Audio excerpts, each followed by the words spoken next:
241 empty places set for Shabbat dinner in Times Square. 30 empty baby strollers standing idle in a square in London. Dozens of large teddy bears painted red and carrying photos of the kidnapped children in Tel Aviv. And the shoes of 241 hostages outside the United Nations headquarters in New York. These are the images that have become synonymous with the black, red, and white posters that showcase the faces of those being held captive, perhaps hidden beneath the surface of the dusty streets of the Gaza Strip. The media line went behind the scenes of the organization that spawned the global campaign, having popped up overnight after 240 hostages were abducted from Israeli communities along the border with Gaza. The posters of the faces of the kidnapped hostages have become a symbol of a worldwide campaign to free the abducted. And behind this lies a massive operation. Here is where it all happens, the headquarters of the Hostages and Missing Families Forum. From 2 floors in a Tel Aviv office building, a team of selfless volunteers is dedicated to assisting the families and bring the missing home. Basically, we use a few hundred years of experience cumulatively, plus some know-how, and especially a very rich contact list that we each have. Put it to the service of this forum. In a single month, the organization has reached countries throughout the world. You look around the world, the expressions of solidarity that you see, in many of them we are involved. We have, apart from what you see here, around in the headquarters, there are already, I think, in 40 countries.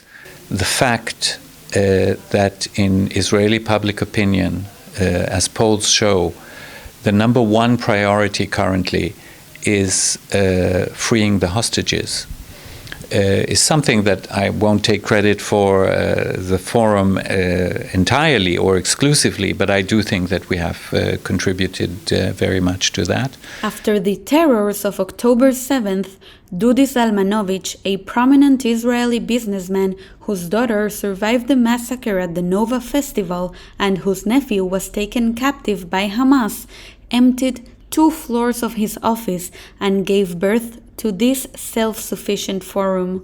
He made a few phone calls, and in a typically Israeli manner, 48 hours later, there were hundreds of volunteers who just showed up. I just showed up at the headquarters, and I asked what I can help with. I saw some people here that I knew from my past, and they knew that I had experience in media, so they asked me to help out in the foreign media team, and it just kind of went on from there, and I have not left this room since. Sheikh is a high-profile former diplomat who showed up to help solve one problem related to his field of knowledge. Since he stuck with the organization and created its diplomatic branch, and immediately he recruited over a dozen former ambassadors with connections all over the world. In the same manner, top people in every field became involved and used their professional know-how for the same purpose.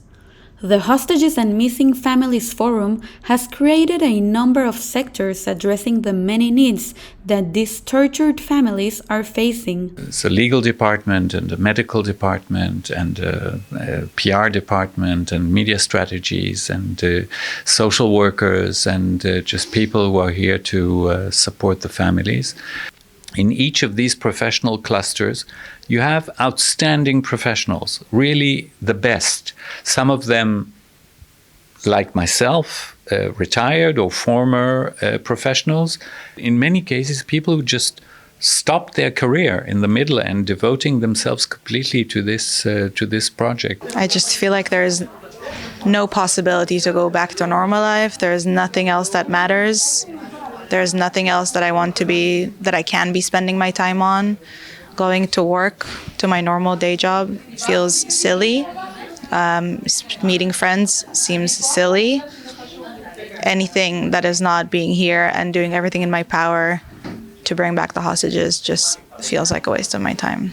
Like Sheikh and Paris, the forum counts about 1,500 volunteers. This place is pretty chaotic. There's no methodology, there's no very clear hierarchy, because it's fueled by goodwill and by empathy and by optimism.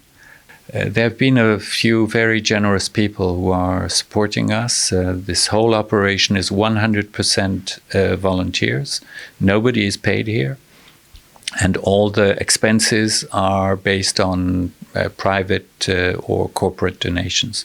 One of the forum's main objectives is to remind the world that these hostages are normative people who were randomly and brutally abducted by a terror organization.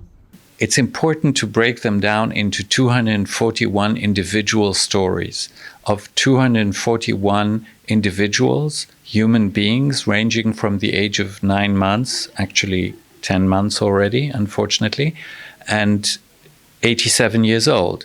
My aunt was murdered on 7th of October, living in Be'eri by herself. And my cousin, Gali, is taken. Her brother that was with her was also murdered, and her father managed to escape.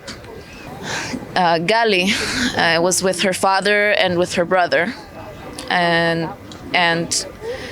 they shot them through the door and through the windows. The brother got hit and lost consciousness. And when they burned the house, Gali opened the window and ran outside. Her father chased her as well. And when they started running, because everywhere they were shooting at them, they separated.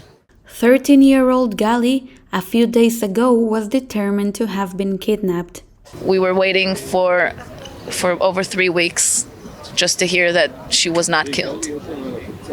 And now all we know is that she's in Gaza by herself. The media is a key component in giving the hostages a voice and applying international pressure to obtain their release. However, Peretz says that while in the first week or so there was a lot of media interest, it has now shifted towards sympathy with the citizens of Gaza. It's devastating that people are just talking about how Palestinians are suffering when they don't see us. They don't see how we are suffering constantly. We are being bombed daily.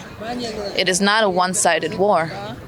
And I feel like the world doesn't know that. Even when the media coverage is becoming a little more hostile towards them being able to tell their stories is all we are interested in.